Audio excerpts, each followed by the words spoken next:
अस्सलाम वालेकुम।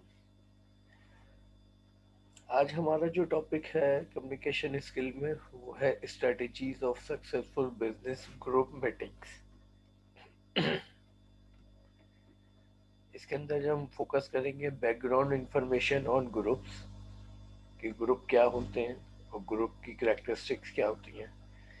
Purpose and kinds of meeting, meeting जो होती हैं ऑर्गेनाइजेशन में, बिजनेस में, इंटरप्राइज में, उनके पर्पस क्या होते हैं और उनकी काइंड्स क्या क्या होती हैं। सॉल्विंग प्रॉब्लम इन मीटिंग और ग्रुप, किस तरीके से ग्रुप मीटिंग के जरिए हम डिफरेंट वैरायटी ऑफ प्रॉब्लम्स को सॉल्व करते हैं। Leadership responsibility in meeting, leadership की क्या रिस्पॉन्सिबिलिटी होती है मीटिंग के हवाले से। पार्टिसिपेंट रिस्पॉन्सिबिलिटी इन मीटिंग, और मीटिंग के जो पार्टिसिपेंट्स होते हैं उनकी क्या रिस्पॉन्सिबिलिटी होती है मीटिंग के हवाले से।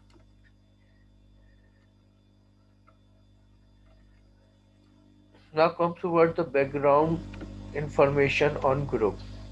Group meetings, possessive discourse between two or more people. Types of group meeting: informal group and formal group. Informal group and planned free-flowing meeting or get together for social purpose, which may later develop into formal meetings. Formal groups: these are task-oriented group often search of the solution problem, look for a course of action, make recommendation to a higher authority. Group meetings की तरफ हम जाते हैं तो हमें पता चलता है कि बुनियादी तौर पे दो तरह के ग्रुप होते हैं, एक होता है इनफॉर्मल और एक होता है फॉर्मल। इनफॉर्मल ग्रुप्स, हम उन ग्रुप्स को कहते हैं जो विदाउट एनी स्पेसिफिक ऑब्जेक्टिव, बगैर किसी स्पेसिफिक प्लानिंग, बगैर किसी स्पेसिफिक पर्पस के डेवलपमेंट जिनकी होती है। नॉर्मली इस तरह के ग्रुप जो होते हैं वो सोशलाइजिंग से रिलेटेड होते हैं, जैसे कि फ्रेंड्स, कोलीग और डिफरेंट नेबर्स। तो ऐसे ग्रुप्स को हम कहते हैं इनफॉर्मल ग्रुप। फॉर्मल ग्रुप, हम उन ग्रुप्स को कहते हैं जो कि स्पेसिफिक गोल्स, ऑब्जेक्टिव और टास्क रखते हैं, और ऐसे ग्रुप को विद स्पेसिफिक प्लानिंग डेवलप किया जाता है। और नॉर्मली ये ग्रुप वो होते हैं जिनका कोई खास टास्क सच एज प्रॉब्लम को सॉल्व करना, किसी खास कोर्स ऑफ एक्शन को एग्जीक्यूट करना, जो कि रिकमेंडेड किए जाते हैं हायर अथॉरिटी की जानिब से।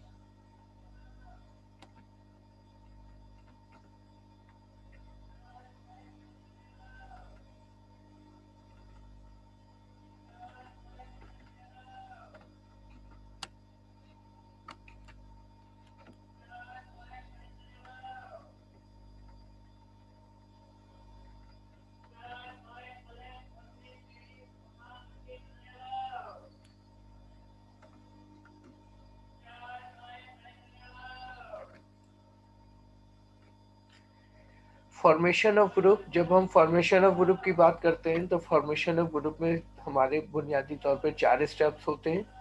इसके अंदर पहला है फॉर्मिंग, दूसरा है स्टॉर्मिंग, तीसरा है नॉर्मिंग एंड फोर्थ है परफॉर्मिंग। फॉर्मेशन ऑफ ग्रुप के अंदर जो फॉर्मिंग फर्स्ट स्टेज होता है, ये स्टेज होता है ओरिएंटेशन फेज। ओरिएंटेशन फेज होता है जिसमें ग्रुप एक दूसरे से इंटरेक्शन करते हैं और एक दूसरे का इंट्रोडक्शन करते हैं और एक दूसरे को इंट्रोड्यूस कराने की कोशिश करते हैं। Group try to get started, और ये वो स्टेज होता है जिसमें एक ग्रुप अपने स्पेसिफिकली ग्रुप की शक्ल इख्तियार करने की कोशिश करता है। सेकेंड स्टेज हमारा होता है स्टॉर्मिंग। स्टॉर्मिंग स्टेज के अंदर members began to stake out their position, they being to have a conflicts and argument. ये वो स्टेज होता है जिसमें जब डिफरेंट वैरायटी ऑफ पीपल एक ग्रुप की शक्ल इख्तियार करते हैं तो उसके मुख्तलिफ पार्टिसिपेंट जो है मुख्तलिफ पोजीशन को अचीव करने की कोशिश करते हैं, और ये वो कंडीशन होती है जिसमें पॉसिबिलिटीज होती है creation of conflicts and arguments. Third stage group forming का है हमारे पास नॉर्मिंग। नॉर्मिंग के अंदर progress being here member work to solve conflict and recognize acceptable kinds of conduct। ये वो स्टेज है जिस पे ग्रुप मेंबर जो है अपनी परफॉर्मेंस को एग्जीक्यूट करना शुरू कर देते हैं, अपनी प्रोग्रेस स्टार्ट कर देते हैं, और यहाँ पर आके वो डिफरेंट नौइयत की जो प्रॉब्लम्स होती हैं उनको सॉल्व करते हैं, कॉन्फ्लिक्ट को मिनिमाइज करते हैं, और recognise acceptable kind of conduct, और जो प्री डिटरमाइन एक्शन होते हैं उनको वो एग्जीक्यूट करने की कोशिश करते हैं। फोर्थ स्टेज है ग्रुप फॉर्मेशन के अंदर परफॉर्मिंग। परफॉर्मेंस के अंदर here the group being to achieve its goal, और ये वो स्टेज होता है जिसके अंदर ग्रुप मेंबर्स सब एक दूसरे के साथ मिलके कलेक्टिव परफॉर्मेंस को एग्जीक्यूट करने के नतीजे में किसी स्पेसिफिक गोल को अचीव करते हैं। तो ये बुनियादी तौर पे 4 स्टेप हैं जो कि ग्रुप फॉर्मेशन के: forming, storming, norming and performing.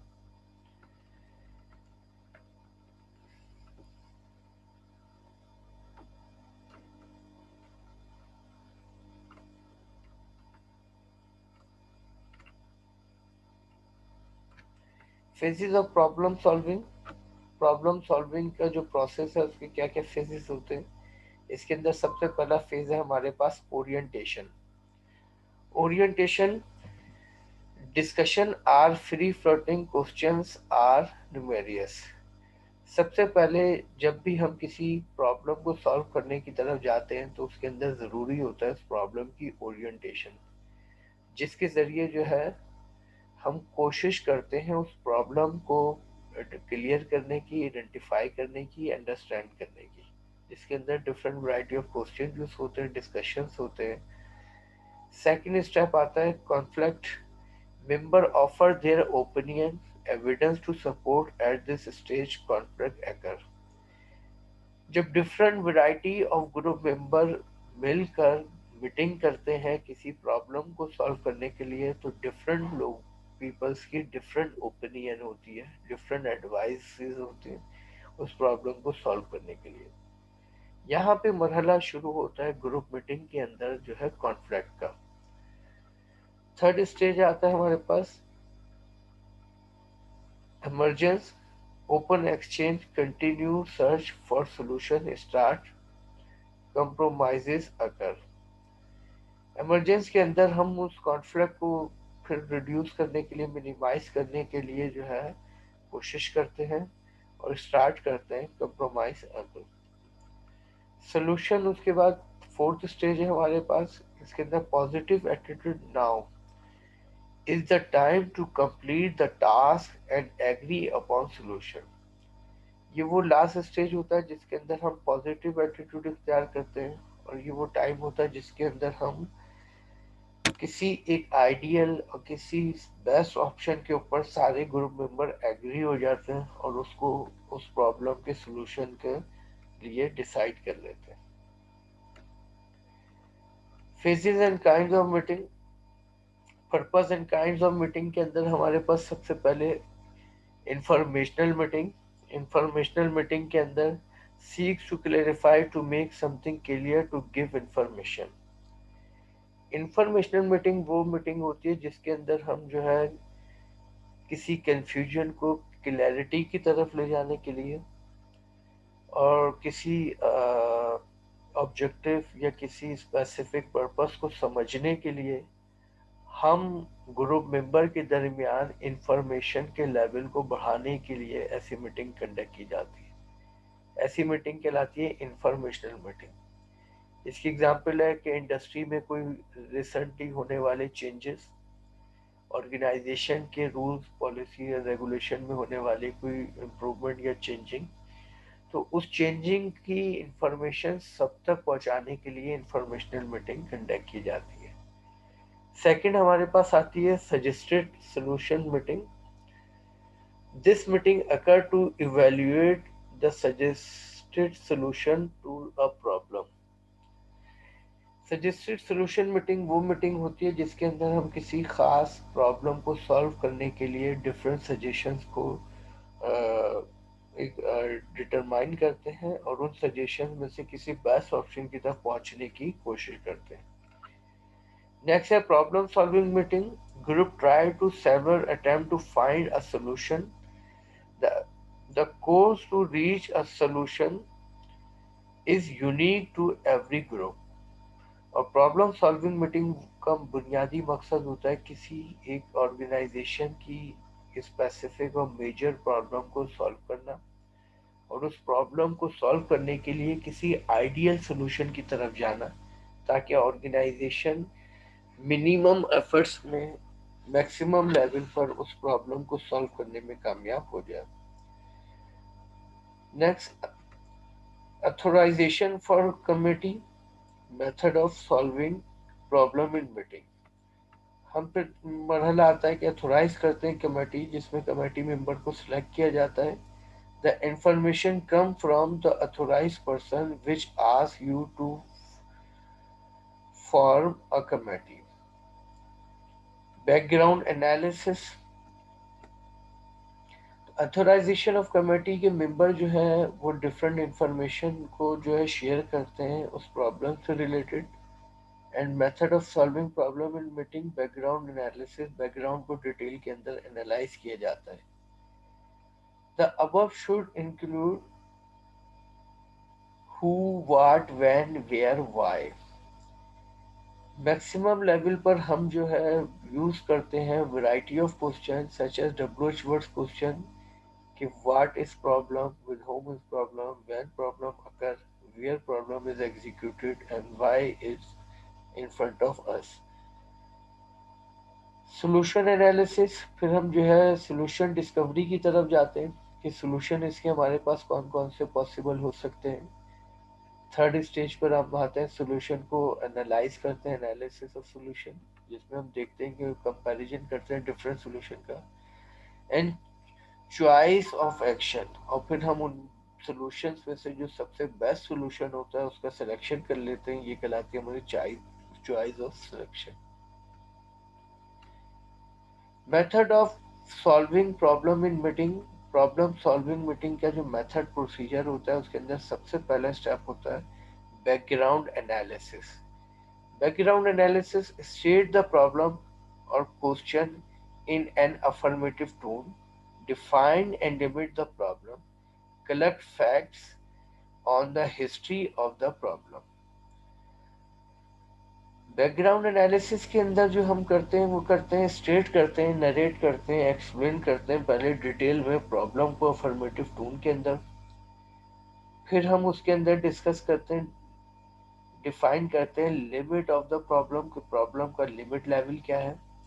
और फिर उस प्रॉब्लम के फैक्ट्स एंड हिस्ट्री, कि माजी में ऐसी प्रॉब्लम पहले कभी अकर हुई है और उसके फैक्ट्स क्या क्या है. सेकेंड स्टेज आता है solution discovery.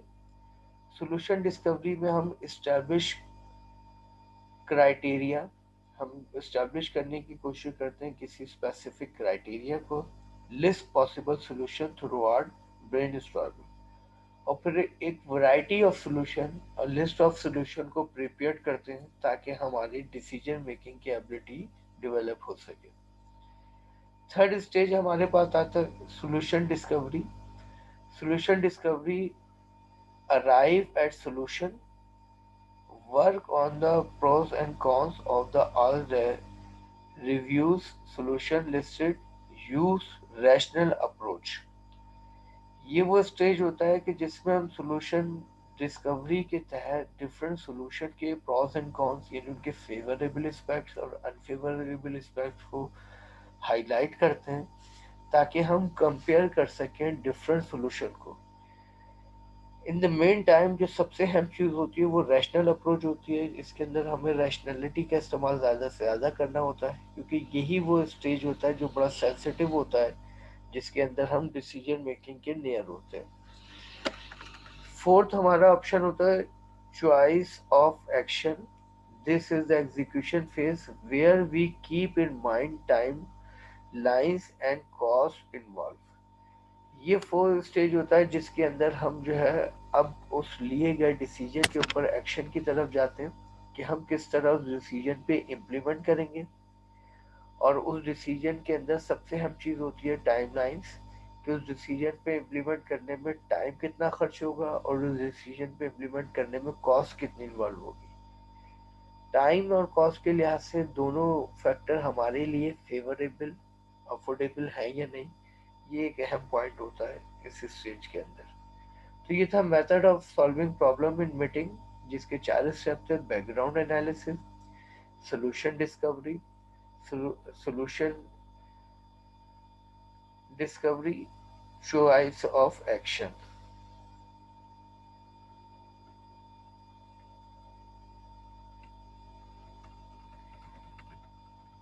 Leadership responsibility in meeting. किसी भी ऑर्गेनाइजेशन के अंदर जो लीडर होता है उसकी एक रिस्पॉन्सिबिलिटी होती है मीटिंग को कंडक्ट कराने की, मीटिंग को एफिशिएंट बनाने की और मीटिंग को इफेक्टिव बनाने की। तो यहाँ पे हमें देखना होगा kinds of leadership. Leadership responsibility: planning step before the meeting, procedures during the meeting, follow up after the meeting. तो बुनियादी तौर पे लीडर की 3 रिस्पॉन्सिबिलिटी होती है। एक, प्लानिंग फॉर मीटिंग, मीटिंग करने से पहले मीटिंग को प्लान किस तरह किया जाए। Procedure during the meeting, meeting को एग्जीक्यूट करने का तरीकाकार यानी प्रोसीजर क्या होना चाहिए। And third stage, follow up after the meeting, और फॉलो करना है कि जो मीटिंग में हमने डिसीजंस लिए थे, जो मीटिंग के अंदर हमने ऑप्शन फाइनलाइज किए थे, आया उन पे इम्प्लीमेंट हो रहा है या नहीं हो रहा। तो ये 3 रिस्पॉन्सिबिलिटी होती हैं एक लीडर की। इसके अंदर हम सबसे पहले बात करेंगे काइंड्स ऑफ लीडरशिप। लीडरशिप की कितनी काइंड्स होती हैं, इनमें सबसे पहले है अथॉरिटेरियन, शो कंटेम्प्ट ऑफ सब member, dominates the discussions, praise those who agree with him, speak often and loudly, issue order and commands, suggested that he has authority. Authoritarian leadership की वो काइंड होती है जिसके अंदर एक लीडर जो है मैक्सिमम लेवल पर अपनी अथॉरिटी को यूटिलाइज करता है। वो अपनी पार्टिसिपेंट्स की जो है वो involvement during the decision making minimum रखता है। वो डोमिनेट करता है डिस्कशन को, प्रेस करता है उन लोगों को जो कि उसके डिसीजन के साथ एग्री होते हैं, और वो लोग जो उसके डिसीजन के साथ डिसएग्री होते हैं वो उन्हें कभी अप्रिशिएट नहीं करता। और ऐसे लीडर अक्सर एग्रेसिव होते हैं, स्पीक लाउडली, अक्सर जो है ये बहुत ज़्यादा लाउडली कन्वर्सेशन करते हैं, और ज़्यादातर ये ऑर्डर फॉर्म में कन्वर्सेशन करते हैं। तो ये लीडरशिप जो कहलाती है हमारे पास authoritarian. Second kind of leadership हमारे पास आती है, वो होती है लीडरलेस। शेयर लीडरशिप, ये लोग अपनी लीडरशिप को शेयर करते हैं, यानी सबको अपॉर्चुनिटी देते हैं मीटिंग के अंदर अपनी ओपनली ओपिनियन एंड एडवाइस को शेयर करने की। Allow highly ability people to run the meeting, और जो ज़्यादा कॉम्पिटेंट लोग होते हैं उनको मीटिंग के लिए मीटिंग को ऑपरेट या रन करने की अथॉरिटी देते हैं। This is really beneficial as come someone to guide should be available. और ऐसी मीटिंग बहुत सारे पार्टिसिपेंट के लिए बहुत ज़्यादा बेनिफिशियल होती है जो कि किसी अपॉर्चुनिटी को मैक्सिमम लेवल पर अचीव करना चाहते हैं। काइंड ऑफ लीडरशिप की थर्ड स्टेज है democratic participative. Democratic participative leader वो होते हैं जो goal is to help the group to make the best possible discussion. इनकी गोल होती है बुनियादी तौर पे ग्रुप मेंबर की हेल्प करना है, यानी बहुत ही सॉफ्ट इन्वायरमेंट फराहम करते हैं और बेस्ट पॉसिबल डिस्कशन, और मैक्सिमम लेवल पर उनकी कोशिश होती है कि ग्रुप मीटिंग का जो डिस्कशन हो वो आइडियल हो, बेस्ट हो, जिसमें तमाम पार्टिसिपेंट अपने फुल पोटेंशियल पर पार्टिसिपेट कर सके। Other are listen and are given authority to conclude. ये वो लीडर होते हैं जो दीगर ग्रुप मेंबर को जो है सुनते हैं और उनको अथॉरिटी देते हैं कंक्लूड करने की। फैसिलिटेट प्रोडक्टिव डिस्कशन, और ये फैसिलिटेट करते हैं एक बहुत ही फेवरेबल एडवांटेजेबल प्रोडक्टिव डिस्कशन की। इनवाइट माइनॉरिटीज, और ये अपनी ग्रुप मीटिंग के अंदर जो है डिफरेंट माइनॉरिटीज को भी इनवाइट करते हैं अगर उनकी ज़रूरत हो। क्लेरिफाई वेग्यू स्टेटमेंट्स, और वो तमाम स्टेटमेंट जिनकी क्लैरिटी वीक होती है उनको क्लैरिफाई करने की कोशिश करते हैं। लीडरशिप रिस्पॉन्सिबिलिटी, लीडरशिप रिस्पॉन्सिबिलिटी में हमारे पास जो 3 स्टेज आते हैं, जिसके अंदर स्टेप बिफोर द मीटिंग, एक लीडर को मीटिंग प्लान करते वक्त क्या स्टेप को फॉलो करना चाहिए। उसमें सबसे पहले review the problem and determine the precise purpose. सबसे पहले जो है हमें उस प्रॉब्लम को डिटरमाइन करना चाहिए जिसकी वजह से मीटिंग कंडक्ट करने जा रहे हैं, और फिर हमें प्रिसाइज करना चाहिए उस पर्पस को जो हम अचीव करना चाहते हैं। Decide who should participant, meeting के पार्टिसिपेंट बहुत एक सेंसिटिव पॉइंट होता है कि वो कौन लोग होंगे जिनका मीटिंग के अंदर पार्टिसिपेशन करना जरूरी है। Arrange for the meeting date time and place, meeting की डेट किस डेट पर मीटिंग होगी, मीटिंग का टाइम किस वक्त मीटिंग होगी, और मीटिंग का प्लेस। मीटिंग के प्लेस आमतौर पे इंटरनल और एक्सटर्नल बोथ साइड होते हैं। इंटरनल अगर प्लेस है तो भी उसकी डिटर्मिनेशन जरूरी है, एक्सटर्नल है तो भी उसकी डिटर्मिनेशन जरूरी है। क्रिएट एन एजेंडा, मीटिंग का जो सबसे अहम फैक्टर होता है वो होता है उसका एजेंडा। और एजेंडा वो हमारा स्टेज होता है जिसके अंदर हम प्रिपेयर करते हैं उस लिस्ट को, जिसके अंदर हम उन ऑब्जेक्ट या टॉपिक्स को फाइनलाइज करते हैं जो मीटिंग के अंदर जिनको डिस्कस करना है। Distribution announcement for the meeting, और फिर हम डिस्ट्रीब्यूशन करते हैं एजेंडा की और अनाउंसमेंट करते हैं मीटिंग की। Announcement of meeting with agenda करने से फायदा ये होता है कि ग्रुप मेंबर जो है मेंटली तौर पे प्रिपेयर्ड होते हैं कि वो कौन सी डायरेक्शन और डायमेंशन है जिसमें उन्हें ग्रुप मेंबर को पार्टिसिपेट करना है। चेक ऑन फिजिकल अरेंजमेंट, जहाँ पे मीटिंग अरेंज होगी वहाँ की फिजिकल अरेंजमेंट बहुत अहम रोल प्ले करती है, क्योंकि अगर वो इन्वायरमेंट, वो सिटिंग अरेंजमेंट, वहाँ के एटमॉस्फेयर आइडियल नहीं होगी तो कभी भी ग्रुप मीटिंग इफेक्टिव नहीं हो सकेगी। ग्रुप मेंबर अपने पीक पोटेंशियल पर जाकर पार्टिसिपेट नहीं कर सकेंगे। तो ग्रुप मीटिंग की जो अरेंजमेंट है उसको भी चेक करना प्लानिंग का हिस्सा होती है। सेकेंड स्टेज आता है procedures during the meeting. During the meeting क्या प्रोसीजर होते हैं। बीइंग विद ओपनिंग स्टेटमेंट, जब भी मीटिंग स्टार्ट होती है तो उसका जो स्टार्टअप होता है वो ओपनिंग स्टेटमेंट के साथ होना चाहिए। स्टिमुलेट डिस्कशन, और फिर हमें जो है स्टिमुलेट करना होता है डिस्कशन को ताकि ग्रुप मेंबर पार्टिसिपेट करना शुरू करें। Understand the roles of the participant, और समझने की कोशिश की जाती है कि पार्टिसिपेंट के उस मीटिंग के अंदर रोल्स क्या क्या हैं।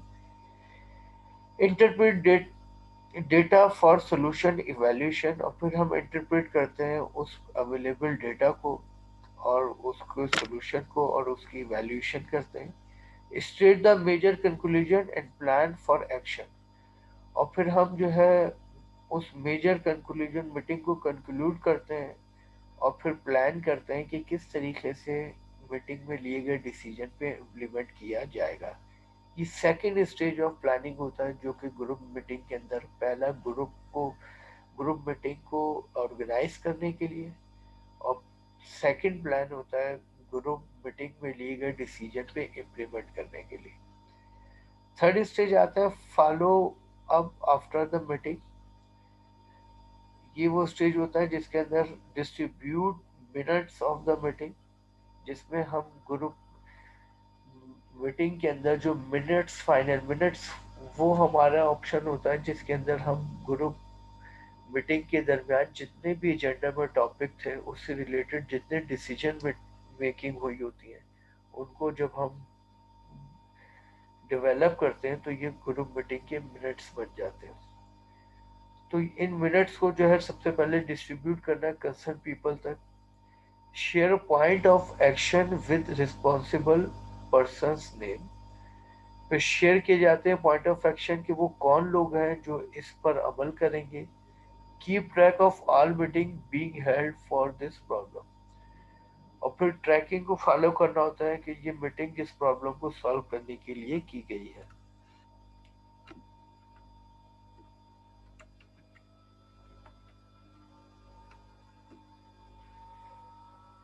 Participant responsibilities in meeting. Participants की क्या रिस्पॉन्सिबिलिटी होनी चाहिए during the meeting? Preparation for meeting. Participant को लाजमी तौर पे मीटिंग को अटेंड करने से पहले मेंटली एंड फिजिकली प्रिपरेशन करनी चाहिए कि वो एक अहम अपॉर्चुनिटी को अवेल करने जा रहे हैं, क्योंकि किसी भी पार्टिसिपेंट के लिए बहुत अहम होती है participation in meeting. Do your homework, collect information, check data, confirm conclusions. आपको लाजमी तौर पे ग्रुप मीटिंग अटेंड करने से पहले पार्टिसिपेंट को होमवर्क करना चाहिए, जो भी इंफॉर्मेशन उन्हें एजेंडा की सूरत में मिली होती है मैक्सिमम लेवल पे उन्हें कलेक्ट करनी चाहिए इंफॉर्मेशन उस डायरेक्शन में जो एजेंडा में इशू शामिल है। चेक डेटा, फिर डेटा को चेक करना चाहिए जो डेटा उनके पास अवेलेबल है। एंड देन कंफर्म कंक्लूजन्स, और जो कंक्लूजन वो करना चाह रहे हैं उसको कंफर्म करें, उनकी श्योरिटी लेवल बढ़ाएं। बी ओवर प्रिपेयर्ड, और उनको मैक्सिमम लेवल पर अपनी प्रिपरेशन ले जानी चाहिए। नेक्स्ट हमारे पास आता है effective participant role in meeting. Participant जब इफेक्टिवली रोल प्ले करते हैं तो उनकी जो करेक्टरिस्टिक होती है उसमें सबसे पहले है ऑर्गेनाइजर। पार्टिसिपेंट का ऑर्गेनाइज होना बहुत जरूरी है। सेकंड, क्लेरिफायर। उनका अब जो भी एडवाइस या ओपिनियन वो मीटिंग के अंदर पेश करने जा रहे हैं उसके अंदर क्लैरिटी का लेवल मैक्सिमम होना चाहिए, जो इजी टू अंडरस्टैंड हो तमाम ग्रुप पार्टिसिपेंट्स के लिए। फैक्चुअल कंट्रीब्यूटर, और जो भी वो कंट्रीब्यूट कर रहे हैं वो इंफॉर्मेशन या वो ओपिनियन या एडवाइस वो फैक्चुअल होने चाहिए, यानी रियलिस्टिक होनी चाहिए, आर्टिफिशियल नहीं होने चाहिए। आइडिया क्रिएटर, उनको क्रिएटिव होना चाहिए, जो नए से नए आइडिया डेवलप करें किसी भी स्पेसिफिक या मेजर प्रॉब्लम को सॉल्व करने के लिए। क्रिटिकल टेस्टर, उनके अंदर जो है क्रिटिकल टेस्टर की जो है एबिलिटी होनी चाहिए। एंड हेल्पर ऑफ अदर, वो दूसरों के लिए हेल्पर के तौर पर भी यानी कोऑपरेटिव बिहेवियर रखते हो। तो ये वो रिस्पॉन्सिबिलिटी है जो टुवर्ड्स पार्टिसिपेंट्स आती है। तो ये आज का हमारा टॉपिक था ग्रुप मीटिंग, जिसके अंदर हमने डिटेल में डिस्कस किया कि ग्रुप मीटिंग्स क्या होती हैं। ग्रुप मीटिंग्स के अंदर जो पार्टिसिपेंट होते हैं उसमें एक लीडर होते हैं और एक होते हैं सबऑर्डिनेट फॉलोअर्स। लीडर्स की क्या रिस्पॉन्सिबिलिटी होती है, ग्रुप मीटिंग मेंबर यानी फॉलोअर्स की क्या रिस्पॉन्सिबिलिटी होती है, लीडरशिप कितनी तरह की होती है। यहाँ पे आके आज हमारा टॉपिक खत्म हुआ। नेक्स्ट क्लास में नए टॉपिक को स्टार्ट करेंगे। अल्लाह हाफिज।